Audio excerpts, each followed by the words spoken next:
Hi guys, this is Pavitra Ponia and you're watching me on Teleglam. Hi Pavitra, welcome to Teleglam. Thank you. Many congratulations for your new show. Thank you. इस बार भी हम देख रहे हैं आप negative अवतार में आ रही हो और जैसे हर टाइम सजी धजी रहती हो, हर रोल में सजी धजी रहती हो, वैसे इस बार भी वैसी ही आई हो।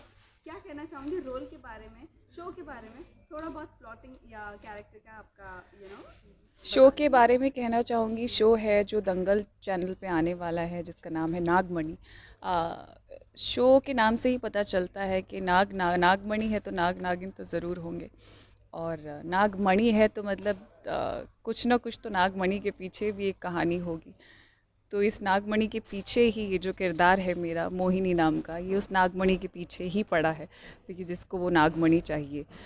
ये जंग ही इस डायन और नाग नागिन के बीच की है, ताकि and why she is doing it is because Mohini, my character name, why she is doing it is because she wants to be forever young. I hate flies.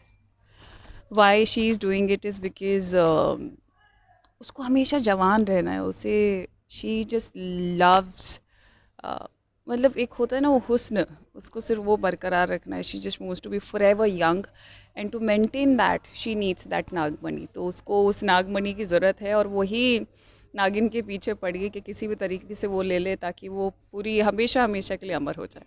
Okay. अभी जैसे कि अगर मैं बात करूँ आपका, हमने देखा कि वो एक चोटी वाला कुछ है तो कुछ सुपर पावर जैसा है, लेकिन अगर देखा जाए तो पहले भी ऐसे कुछ शो आए हैं जैसे चोटी से सुपर पावर था, नागिन चल रहा है, ऑलमोस्ट दो दो सीरियल का कॉम्बिनेशन लग रहा है। तो आप इसके बारे में क्या कहना चाहोगे, क्या वो रियली वैसी ही है या डिफरेंट होने वाला है? नहीं, बहुत डिफरेंट होने वाला है, क्योंकि देखिए अगर मैं चोटी की बात करूं, पहले अगर मैं शोज़ की बात करूं, बिकॉज़ मैंने सुना है, मेरे को थोड़ी देर पहले भी कुछ लोग बोल रहे थे, लोगों के सवाल है ऐसे कुछ हमारे दर्शकों की कि क्या ये सेम ही शो है, जैसे नागिन है वैसा ही शो होगा। लेकिन मैं उस चीज़ को क्लियर करना चाहूँगी, ये बिल्कुल भी नागिन के फॉर्मेट पे शो नहीं है, ये नागमणि का फॉर्मेट है। नागमणि का फॉर्मेट अभी तक नहीं आया, क्योंकि नागमणि है तो ऑफकोर्स वो नागिन के पास ही रहेगी, इसलिए लोगों को थोड़ा सा कंपैरिजन करना लाजमी है, कोई भी करता है कंपैरिजन, लेकिन शो एकदम अलग है। बात करूँ अगर चोटी की, कि दूसरे भी शोज़ ऐसे रहे हैं जहाँ पे ऐसा कॉन्सेप्ट रहा है चोटी का, तो अगर डायन की बात की जाए तो ये तो सबको पता है कि डायन की पावर ही उसकी चोटी के अंदर होती है। The most powerful, she is nothing without the hair, she is nothing without the choti. तो यहाँ पे भी सिर्फ वो रूप अलग करके, कुछ पावर्स अलग करके, लेकिन जो एक डायन का एसेंस है जो हम सुनते आए हैं, तो उस एसेंस को नहीं हटा सकते। इसलिए इस डायन की भी चोटी है जो मेंटेन करनी पड़ेगी। जैसे नागिन की पूँछ होती है वैसे ही डायन की चोटी होती है। ओके। पवित्र, आपसे अगर मैं पूछूँ ये शो को लेना ऐसी क्या ऐसी खासियत थी जो आपने ये शो को हाँ कहा, क्योंकि हमने हर टाइम आपको नेगेटिव में देखा, क्या कभी आपको ऐसे मन नहीं हुआ कि आप पॉजिटिव रोल करें? मैंने पॉजिटिव रोल किया है। When I started my career, I started with my first show love you Zindagi, Star Plus with Siddharth Shukla. And उस किरदार को निभाने के बाद मैं लक बोलूँ, या मैं उससे एक चांस बोलूँ, तो वो शायद शिफ्ट हुआ। चांस इसलिए कि मुझे नेगेटिव किरदार मिलते गए, लक इसलिए कि अब मैं उसको नेगेटिव तो नहीं लूँगी, पॉजिटिव ही लूँगी, क्योंकि तब से मैंने अपने नेगेटिव किरदार जब भी जितने मिले, मैंने उनको इतना बाखूबी निभाया है कि लोगों ने उतना सराहा है उस चीज़ को, इतना प्यार दिया उन कैरेक्टर्स को।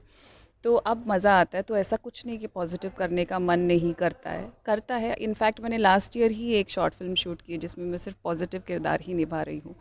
तो ऐसे सी टेलीविज़न एक स्टीरियोटाइप होता है, ये है जो कि मैं बोलती भी हूँ कि आप जब एक रोल कर लेते हैं ना स्पेसिफिक, तो आपको उसी की लीग के रोल्स मिलते हैं। जैसे बहुत ही इम्पॉसिबल वाली चीज़ हो जाती है इस टैबू को ब्रेक करना, but it all depends that कि एक्टर कितना इन्जॉय करता है उस चीज़ को। मैं तो अपने किरदार बहुत इन्जॉय करती हूँ, और मेरे को इससे ज़्यादा खुशी शायद पॉजिटिव में टेलीविज़न पे ना मिले, but yes, when it comes to OTT, when it comes to movies, वहाँ शायद आप मेरे को पॉजिटिव में ही देखेंगे। जैसे मैंने कहा कि शॉर्ट फिल्म में मैं पॉजिटिव ही कर रही हूँ, वहाँ शायद ही मैं कुछ नेगेटिव करूँ। ओके। अभी जैसे कि हम आपको देख रहे हैं, आपका लुक देख रहे हैं, हर वक्त कोई भी लुक तो लुक हो, इससे पहले बालवीर भी हमने देखा था, आपके काफ़ी ऑर्नामेंट्स थे, कुछ ना कुछ तो एक्स्ट्रा ऐसा था ही। तो ये सब कैरी करना आपको कितना आई पसंद लव है या? इट। मैं सवाल ही नहीं सुन रही।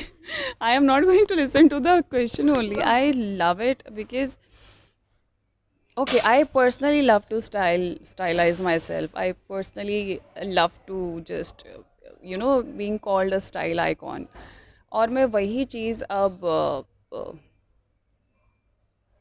पेस्ट करना चाहती हूँ, it's like from the Pavitra's personality copy and then paste to the characters that I play, कि वो वहाँ पे भी मेंटेन रहे, बिकॉज हमें भी स्क्रीन पे लोगों के ये जेवरात, ये चीज़ें, ये स्टाइल्स, ये बहुत सारी वैम्प्स होती, मैं नाम नहीं लूँगी किसी का, ऑन स्क्रीन, जिनको लोग देख के मेस्मराइज होते हैं. सो आई थिंक वो दर्शकों के लिए ज़्यादा एंटरटेनिंग बनाने के लिए हम इस चीज़ में बहुत ज़्यादा मेहनत करते हैं, और वही मैं करती रहती हूँ. बालवीर में तो आई हैड अ आमर, मतलब मैं पूरा आमर मुकुट वगैरह पहनती थी, वो तो पूरा ही डिफरेंट लीग की चीज़ थी. बट यहाँ पे मैं एक्चुअली प्रॉपर वो जो लड़कियों के गहने होते हैं वो पहना है ना, आई थिंक बहुत टाइम बाद मैंने ऑन स्क्रीन ऐसी चीज़ पहनी है, and I am really enjoying it. I am just loving it. Okay, lastly ये जानना चाहेंगे, अभी रिसेंटली खतरों के खिलाड़ी के लिए काफ़ी लोग जा चुके हैं शूट के लिए, आपका नाम हम कब सुनेंगे? क्या आप कितनी फियरलेस है, या हम कहेंगे कितनी एडवेंचरस है? एडवेंचरस तो मैं बहुत हूँ, because I am a reality show girl. मेरी करियर की स्टार्ट ही मेरी रियलिटी शोज़ से हुई थी. तो I will always would love to stick around to reality shows. रही बात खतरों के खिलाड़ी में जाने की, तो सी रियलिटी शोज़ में जाने की कोई एक लिमिट नहीं होती है. उसमें कुछ ऐसा नहीं कि आपकी एक एज लिमिट होगी, या फिर आई बिलीव अभी अगर ये वाली चीज़ों की कमिटमेंट है, या फिर अगर मैं जिस चीज़ के लिए इस इंडस्ट्री में करने आई हूँ काम, और मैं एक अदाकारा बन के उस चीज़ की भूमिका निभा रही हूँ, तो मेरे हिसाब से मुझे अभी प्रोफेशनल इंटेग्रिटी यहाँ पे रखनी चाहिए, बिकॉज़ मैंने पहले यहाँ पे कमिटमेंट दी है. खतरों के खिलाड़ी तो बहुत सारे सीज़न आएंगे, I am sure, because it's a hit show. फिर कभी किसी सीज़न में चले जाएंगे, but first my commitments are here. Message to your fans and viewers. You have loved me so much, my audience, my fans. You guys have stick around with me since years now. Please be that way. Please love me as much as you can, because I love you too. I love you.